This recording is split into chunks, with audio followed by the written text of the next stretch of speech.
Thomas McKenzie had seen plenty of strange things in his 43 years on the frontier, but nothing had prepared him for what he found lying motionless in the dust outside his cabin that cold October morning. A woman, dressed in riding clothes that had seen better days, sprawled face down with one arm stretched toward his front door as if she had been crawling, trying to reach safety before consciousness abandoned her. But here's what made Thomas's blood run cold. This wasn't just any stranger. The moment he rolled her over and saw her face, a memory hit him like lightning. He had been dreaming about this exact woman for months, every single night. Dreams so vivid he could smell her perfume when he woke up. Dreams where she spoke his name with a familiarity that made no sense. Dreams where she knew things about his life, his past, his dead wife Sarah that no living soul should know. And now she was here. Real, unconscious, and somehow impossibly she was still breathing. Thomas carried her inside, his hands shaking not from her weight but from the realization that his dreams had somehow predicted this moment. As he laid her on his bed checking for injuries, he noticed something that made his stomach drop. Around her neck hung a locket, not just any locket, the exact same locket he had buried with his wife 3 years ago, the one that contained their wedding portrait, the one that should have been 6 feet underground in the town cemetery. But the woman wasn't injured. Not a scratch on her. Her pulse was strong, her breathing steady. She looked like someone who had simply chosen to lie down for a nap in his front yard. Yet something had driven her to crawl toward his door with desperate urgency. Something had brought her here to his isolated homestead 20 miles from the nearest settlement. When she finally opened her eyes 6 hours later, the first word out of her mouth was his name. Thomas. Not a question, not uncertainty. She said it like she had been saying it for years, like she belonged here. "Who are you?" he asked. Though part of him already dreaded the answer, she sat up slowly, her eyes scanning his cabin with a familiarity that made his skin crawl. She looked at the handmade table where he ate his meals alone. She looked at the rocking chair where Sarah used to sit in the evenings. She looked at the photograph on the mantelpiece, the only picture he had of his deceased wife. And then she smiled. A smile that was both beautiful and terrifying. "I don't remember," she said, "but I know you." Thomas felt the world tilt. "That's impossible. I've never seen you before in my life." "Then why do I know that you take your coffee black with 2 spoonfuls of sugar? Why do I know that you have a scar on your right shoulder from a bull that gored you when you were 19? Why do I know that your wife Sarah used to hum while she cooked and that her favorite song was Beautiful Dreamer?" Every word she spoke was true, every detail perfect. Things he had never told another living soul, things that existed only in his memories and his heart. "Why do I know?" she continued, her voice growing softer, more intimate, "that you still set a place for her at dinner sometimes even though she's been gone for 3 years. Thomas stumbled backward, his chair scraping against the wooden floor. This woman knew things that were impossible to know, private things. Secret things, things that should have died with Sarah. "What do you want from me?" he whispered. She stood up, moving around his cabin like she had lived there her entire life. "I'm saying that Sarah might not have been the first, or the last." Before Thomas could respond, the sound of approaching horses reached them, multiple riders, moving fast, heading straight for his homestead. The woman's entire demeanor changed instantly. The calm familiarity disappeared, replaced by alert tension. "They found me," she whispered. "Who found you?" "I don't know, but I know they're not here to help."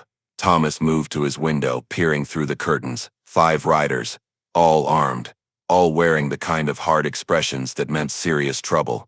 At their head rode a man Thomas recognized, Marshal Garrett Hayes, the territorial law officer who had investigated Sarah's death, the same man who had been so quick to dismiss it as an accident. "Why is Marshal Hayes here?" Thomas asked.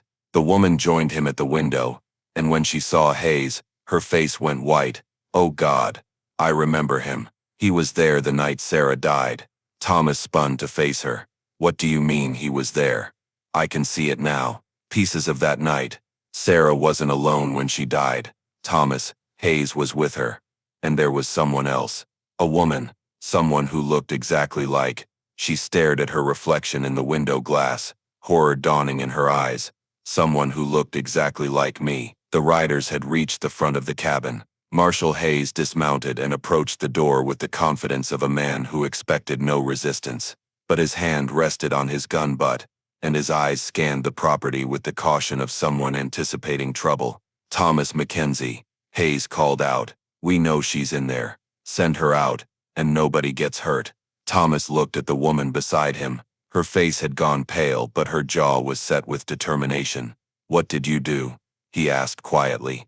"I wish I could tell you," she replied, "but I think I'm about to find out." Thomas made a decision that would change his life forever. Instead of opening the door, instead of handing over this mysterious woman to the authorities, he reached for his rifle. "Why are you protecting me?" she asked. "You don't even know who I am." "Because someone killed my wife and made it look like an accident," Thomas said, loading his weapon. "And right now you're the only person who might be able to tell me who." Hayes knocked on the door, hard and authoritative. "McKenzie, we don't have time for games. That woman is dangerous. She's wanted for murder." "Hugh's murder?" Thomas called back. There was a pause. Then Hayes said something that made Thomas's world crumble. "The murder of Sarah McKenzie." "Your wife." Thomas stared at the woman, his rifle suddenly feeling impossibly heavy in his hands. She was looking back at him with an expression of shock that seemed genuine. "That's not possible," she whispered. "I didn't kill her. I was trying to save her." "How do you know that if you can't remember anything?" "Because I can feel it. In here." She pressed her hand to her chest. "I would never hurt Sarah. I loved her." The words hung between them, strange and impossible. How could this stranger have loved his wife? How could she speak of Sarah with such intimacy? "McKenzie," Hayes shouted. "I'm going to count to 10. Then we're coming in." Thomas moved away from the window, his mind racing. Nothing made sense. This woman knew impossible things about his life. She wore his dead wife's locket. She claimed Sarah was murdered, but was apparently accused of that same murder. And somewhere in the chaos of conflicting information was a truth that might finally explain why his wife was dead. 1. Hayes began counting. "There's a root cellar," Thomas said quickly. "Behind the kitchen. You can hide there until I figure out what's happening." 2. "No," the woman said firmly. "I'm tired of running from something I can't remember. If I killed your wife, I need to know why. If I didn't, I need to prove it." "You don't understand," Thomas insisted. "Hayes has 4 men with him. They'll kill us both if they think we're resisting arrest." 4. The woman moved to the mantelpiece and picked up the photograph of Sarah. As she studied it, something shifted in her expression. Recognition, not just knowledge, but deep personal recognition. 5. "I remember her laugh," she said softly. "She laughed like music, and she was scared of thunderstorms. She would hide under the covers when the lightning got too close."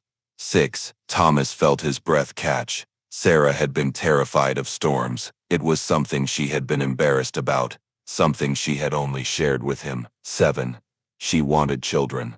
The woman continued, tears beginning to form in her eyes. "A little girl with your eyes and her stubbornness." She had already picked out names. 8. "How do you know that?" Thomas demanded. "How could you possibly know that?" 9. The woman looked at him with eyes that suddenly seemed ancient, weighted with knowledge that was too heavy to bear. "Because I am Sarah Thomas. I'm your wife." 10. The door exploded inward as Hayes and his men burst into the cabin, but Thomas barely noticed. He was staring at the woman who claimed to be his dead wife, trying to process words that his mind refused to accept. "That's impossible," he whispered. "I buried Sarah 3 years ago." "You buried a body that looked like Sarah," she replied urgently as Hayes and his men spread out through the cabin. "But it wasn't me. Someone else died in my place. And I've been trying to remember who, trying to remember what really happened that night." "Nobody move," Hayes barked, his gun drawn and pointed at the woman. "Elizabeth Hawthorne, you're under arrest for the murders of Sarah McKenzie, Margaret Fuller, and Catherine Brennan." "Elizabeth," the woman repeated, as if hearing the name for the first time. "Is that who I am?" "You know damn well who you are," Hayes snarled. "You're a killer who's been using different identities to prey on isolated men across 3 territories." Thomas looked back and forth between Hayes and the woman. "If she's Elizabeth Hawthorne, then who did I bury? Who was the woman who died 3 years ago?" Hayes's expression flickered, just for a moment, but it was enough to tell Thomas that the marshal knew more than he was saying. "The woman you buried was your wife," Hayes said, but his voice lacked conviction. "This creature has been playing with your mind, making you think otherwise." "Then explain the locket," Thomas said. "Explain how she knows things about Sarah that no one else knew." "Because she studied your wife before she killed her," Hayes replied. "It's what she does. She learns everything about her victims before she strikes." But Thomas was watching the woman's face as Hayes spoke, and he saw something there that convinced him more than any words could. Confusion. Genuine, painful confusion. If this woman was a calculating killer, she was also the best actress he had ever seen.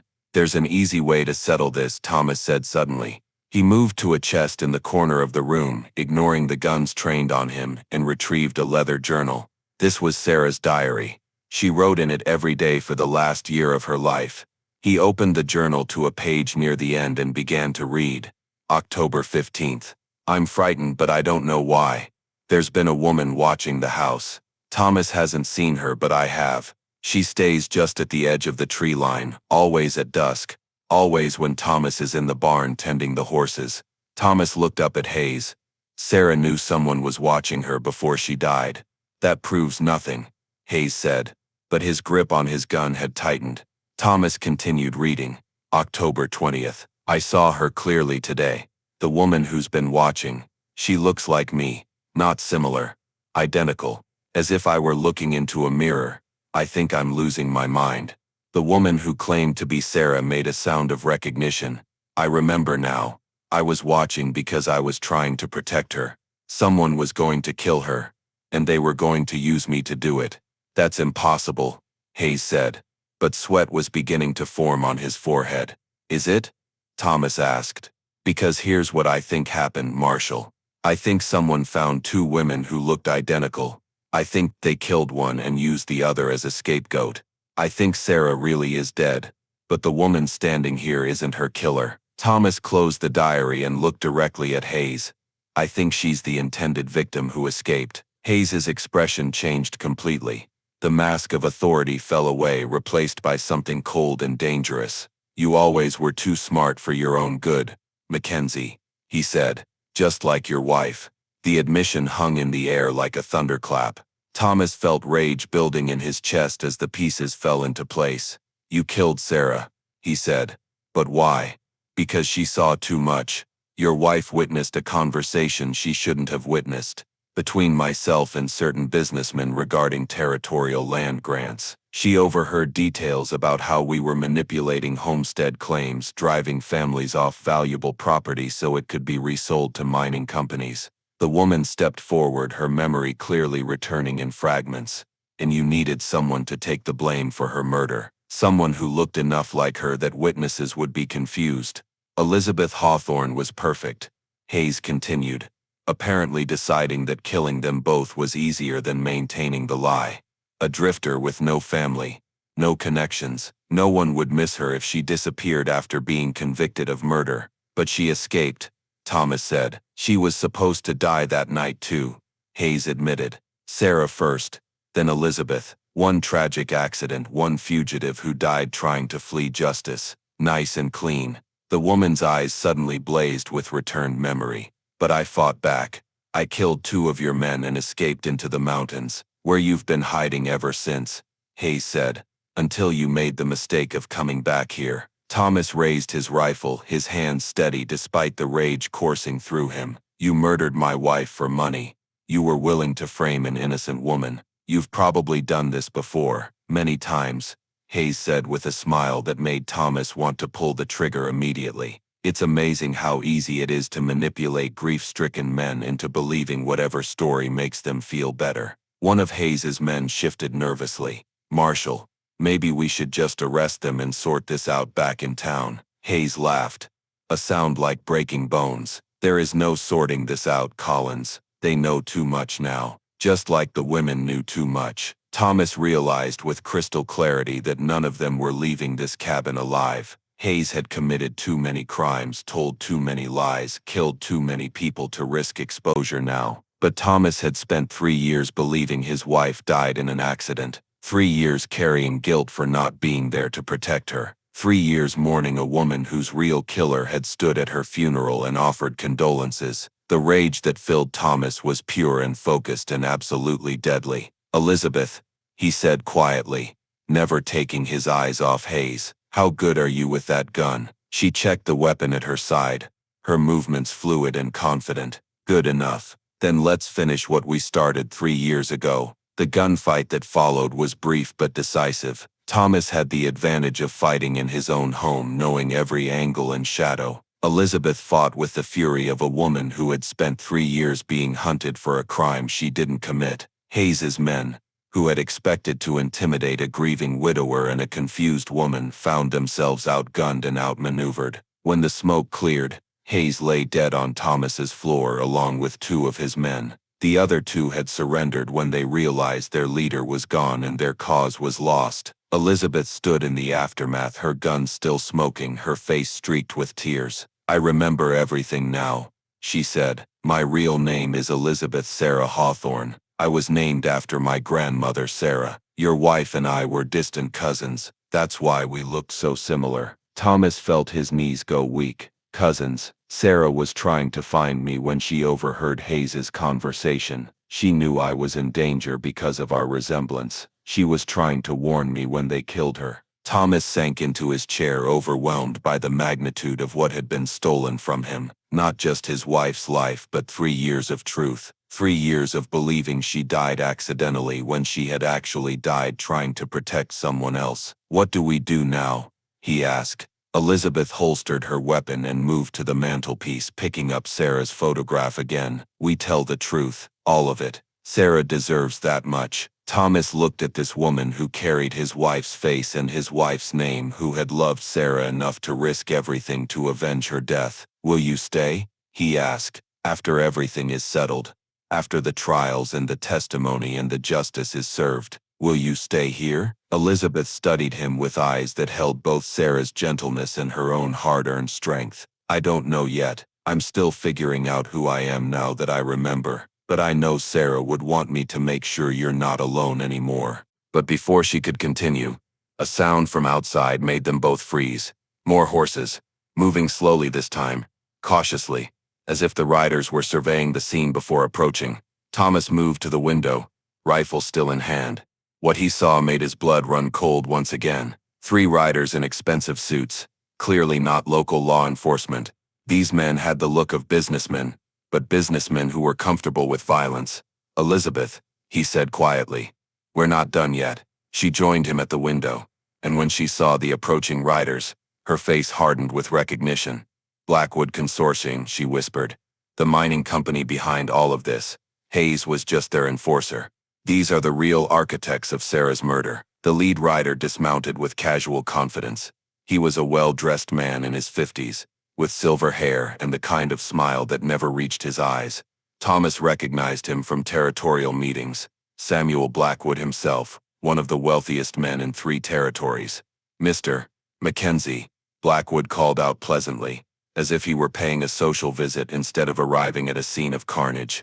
"I believe you have something that belongs to me." "I don't have anything of yours," Thomas replied through the door.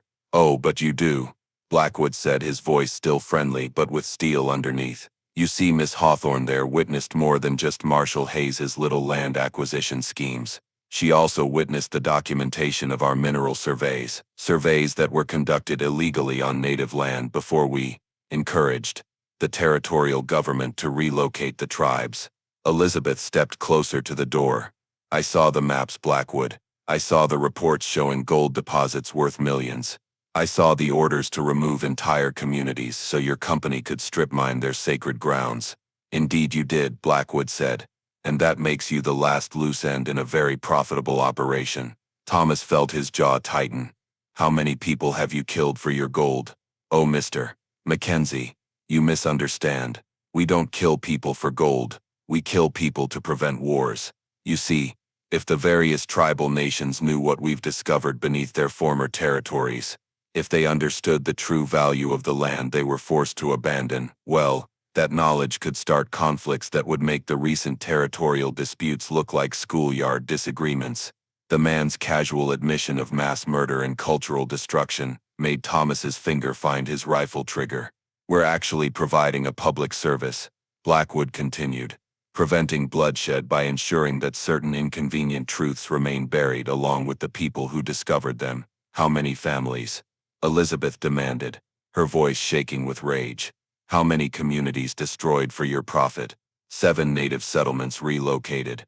14 homesteading families who discovered mineral deposits on their land and had to be discouraged from filing claims. And unfortunately, 3 federal agents who were investigating the irregularities in our territorial contracts. Thomas realized with horror that they were dealing with a criminal enterprise that reached into the highest levels of territorial government. This wasn't just about Sarah's murder or even Elizabeth's survival. This was about systematic genocide disguised as business development. Your wife, Mr. McKenzie, stumbled upon documents that detailed the scope of our operations. Maps showing every deposit we've identified, every community we've targeted for relocation, every government official we've purchased. She was remarkably thorough in her investigation before we became aware of her activities.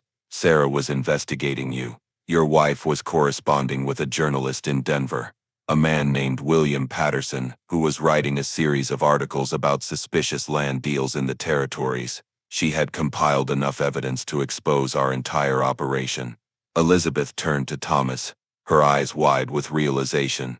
"That's why I was watching your house. I wasn't there to protect Sarah from random danger. I was her contact. She had asked me to help her get the evidence to Patterson safely." The pieces were falling into place with terrible clarity.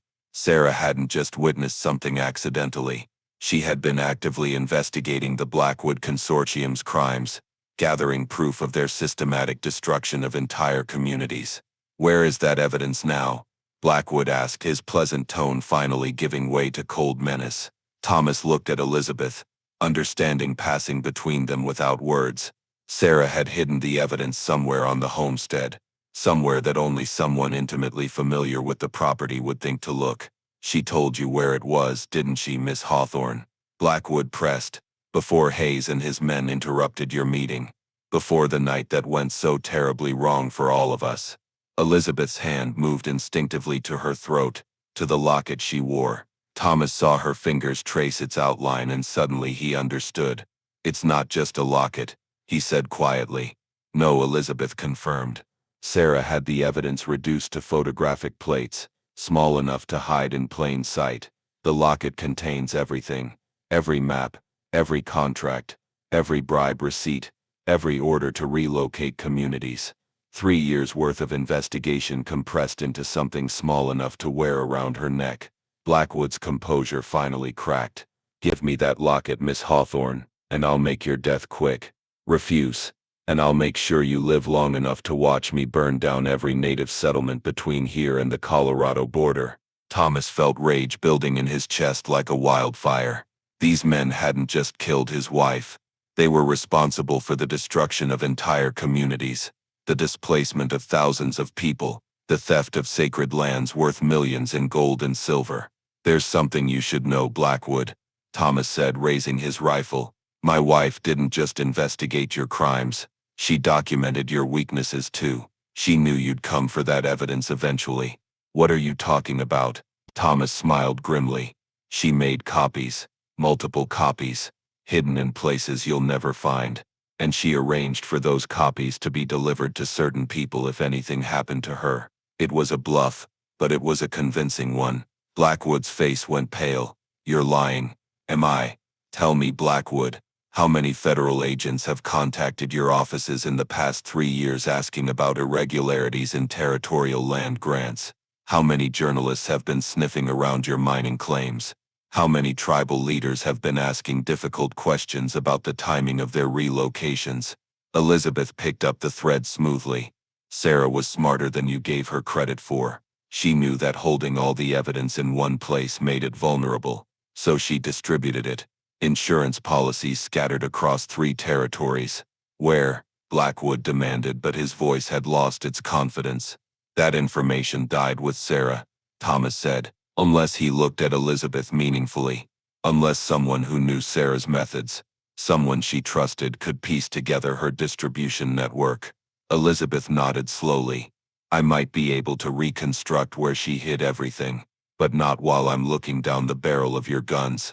Blackwood was trapped and he knew it. If he killed them, he might never find all the copies of Sarah's evidence. If he let them live, they could expose his entire operation. What do you want?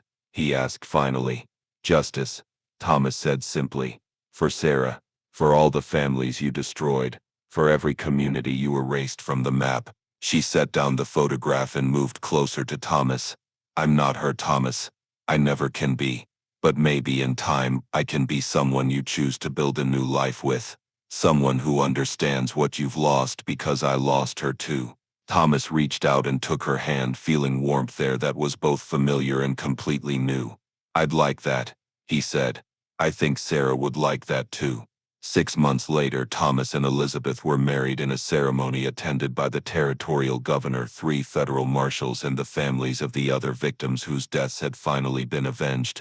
Elizabeth kept her own name but added Thomas's to it, becoming Elizabeth Sarah Hawthorne McKenzie. Together they built something that honored Sarah's memory while creating space for their own love to grow.